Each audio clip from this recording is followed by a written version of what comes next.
It's okay to say it. It really is.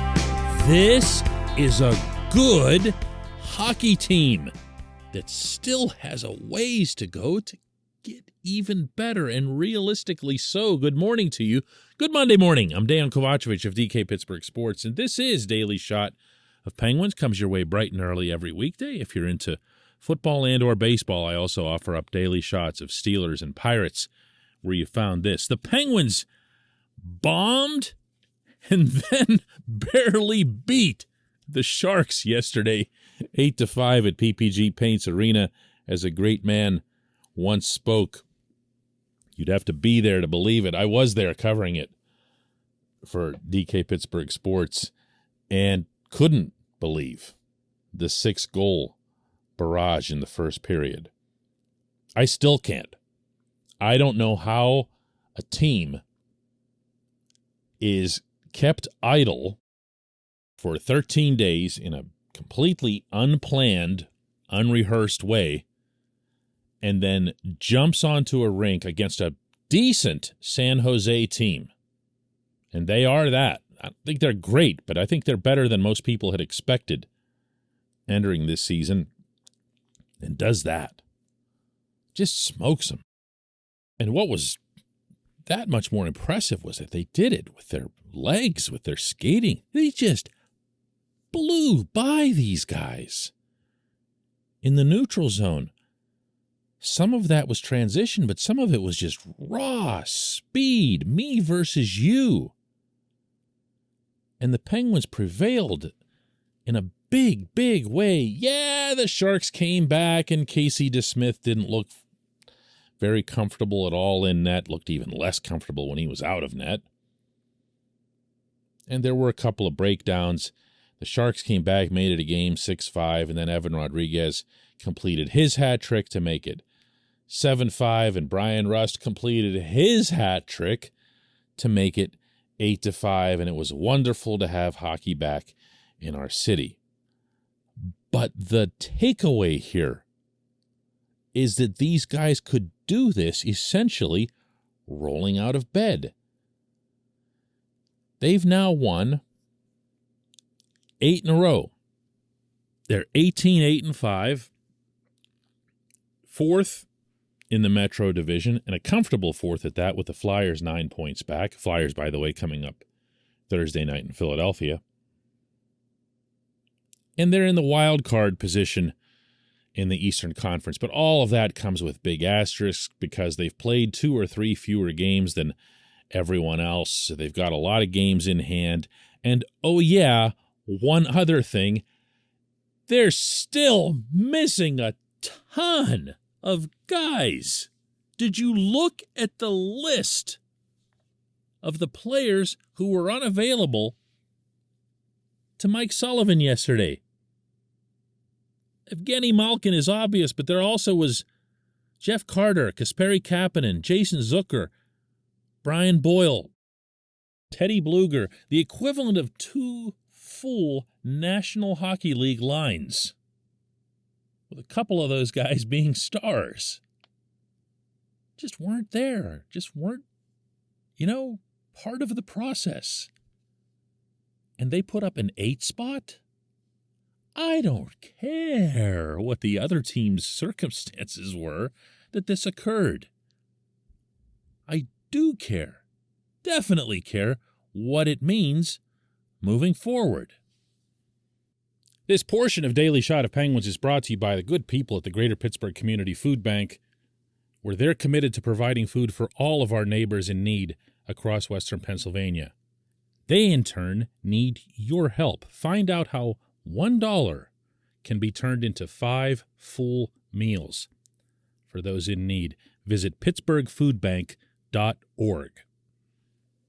Now, not everyone who suited up yesterday is capable of playing as well as they did yesterday on a regular basis. If they were, they wouldn't be where they are on this team's depth chart, or really any team's depth chart. For example, one of the most effective forwards on the rink was Sam Lafferty. Good for Sam.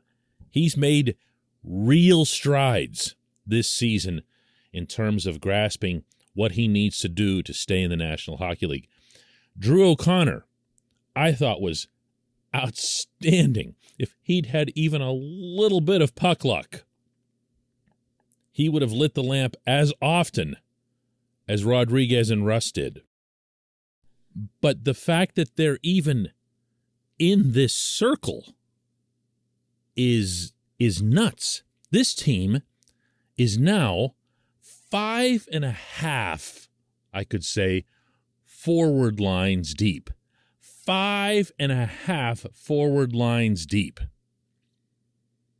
You could take those 6 forwards I just mentioned who were missing, parachute them right into that lineup, and every single guy you're taking out, with the possible exception of Kasper Bjorkqvist, who was called up for his NHL debut and scored, by the way, good for him. And the guys you boot would all be NHL guys. It's not normal in the salary cap era. It's not something I've seen from this team in a very long time, and I'm not going to go over the top here, okay? I'm just going to leave it at that. It's been a long time since I've seen this type of depth up front, and I'm using the term depth literally, not saying that it's a better group. I'm talking about the number of them that's here, that's at hand. And that bodes very, very well for a Stanley Cup playoff run in which attrition is always an enormous variable. It also can be a variable when it comes to trades. For whatever reason, the goaltending goes south. And by that, I'm not even talking about DeSmith. I'm talking about Tristan Jarry. You have options. You now have trade pieces that you could move without really hurting your team at all. Same goes for right-handed defense. You've heard me complaining about Cody Ceci for months now. Well, Chad Ruhwedel's been pretty good, but what if he doesn't stay that way? What if you still need to bring in another right-handed guy that's not, like Mark Friedman or someone? You also can put out feelers, contract feelers with your own guys. Players who are expected to be unrestricted free agents this coming summer. And if they sound like they're offering proposals that are unrealistic at any point in time, that's when you consider maybe moving one or two without hurting the current team. To repeat that, because most of those guys, the Rodriguez, the Russ types, they're up front. Dan Heinen's another one. For now, the biggest challenge is going to be finding a way to get all these guys into a regulation lineup, meaning, just 4 lines. 3 of those lines, as I see it, have to be what you would consider scoring lines. It's got to be 200 feet and all that other stuff, but scoring lines. And then you make the Teddy Bluger line with Zach Aston Reese and Brock McGinn your 4th line. And nothing stops them from scoring either. I asked Mike Sullivan, especially in light of Rodriguez's emergence, if he would consider the 3 scoring line framework moving forward. For sure it does. Erod's had a great year for us. He's obviously scored a fair amount of goals. He's helping us generate offense. He's got good offensive instincts, and his performance to this point has earned him the opportunities that he's been given here. And so as we start to get healthy guys back in the lineup, I just think it makes us deeper. It gives us more offense on a different amount of lines. It gives us versatility. We know he can play center. We know he can play the wing. What I've been impressed with is his play at center to this point. I think he's done a really good job at the center ice position. He sees the ice really well. He can distribute the puck, but he's generating a lot of speed through the middle. And so it's just going to give us a lot of options. And we're obviously excited about the opportunity to get a full complement of players at some point. But in the meantime, Erod's he's really done a good job playing up the lineup for us and contributing offensively, helping us find ways to win hockey games. You bet he would. You bet he'd love to have 3 scoring lines. He had it with HBK, that of course being Nick Bonino between Carl Hagelin and Phil Kessel, and he milked it through both of those championship runs. He hasn't had that capability for the most part since then, so he's gone toward more conventional distribution of his lines. Well, this is different. This is different. This is about rolling lines. This is about going right at teams with waves and waves and waves of skilled, speedy forwards playing the same way. That's a contender, kids. That's what that is. That is a Stanley Cup contender being formed. When we come back, just one question.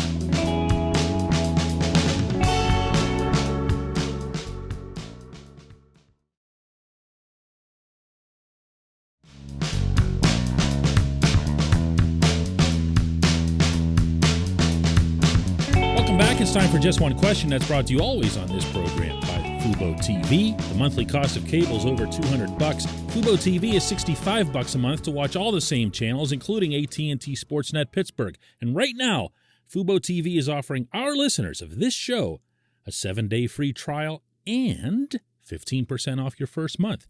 Just go to FuboTV.com/DK.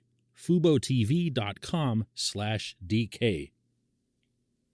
And today's J1Q comes from Robert Donahue, who asks, any chance this continual backup goalie play will finally lead to a change? Not sure how many of these types of games the Penguins will win.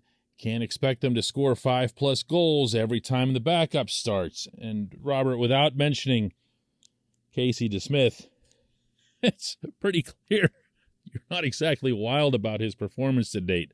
I'm not either.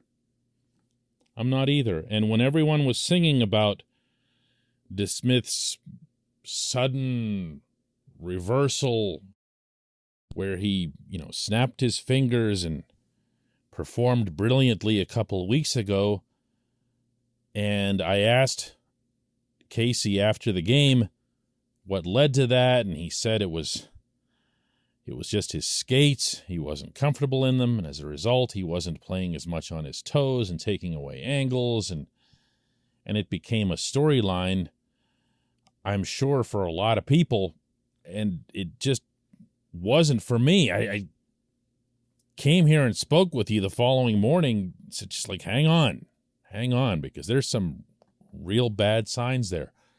Now, this particular performance, you could attach all kinds of footnotes to it. It sure looked bad. 22 saves on 27 shots. 3 of them were on point shots. You really hope that your small-ish goaltender is being really aggressive and taking away from the shooter. And he didn't even really make that much of an effort in a couple cases to see the puck. And then there's, of course, the one to open the third period where Anthony Cogliano just fired the puck in off the end boards and DeSmith played it in all by himself. And Cogliano barely even raised his arms. You can attribute that to a layoff, I guess, for most players, but he's the backup goalie. A 13-day break for the team should still feel like a 13-day break for the backup goalie, am I right? Where would the rust have formed based on his regular routine? I'm not wild at all about DeSmith as this team's backup goaltender, and that's especially the case when you put this into the context of the way I ended the first segment, and that's a Stanley Cup contender. When we reach the point that we're talking about, upgrading right-handed defense from a depth standpoint and backup goaltending, then we're talking about a cup contender. But those moves need to be followed through. You don't want to make it to the stage that you've got almost everything that you want and you still have a very easy option to get exactly what you want and you pass on it. DeSmith is not a goaltender who, if your main guy gets hurt or struggles, is going to pick you up in some Stanley Cup run. He's just not. That's the vantage point that you need to have. Go back to 2017 and Murray and Fleury back and forth, but remember that Jeff Zatkoff came in and won Game 1 against the Rangers when neither of them was available. This team doesn't even have a Zatkoff. I say that respectfully toward Jeff, a real competitor and a good goaltender for a long time in the National Hockey League. This team doesn't have one of those behind Jarry. So yes, to answer your question, it is something that Ron Hextall and Brian Burke absolutely need to be considering, even if they don't need to act on it right away. I appreciate the question. I appreciate everybody listening to Daily Shot of Penguins.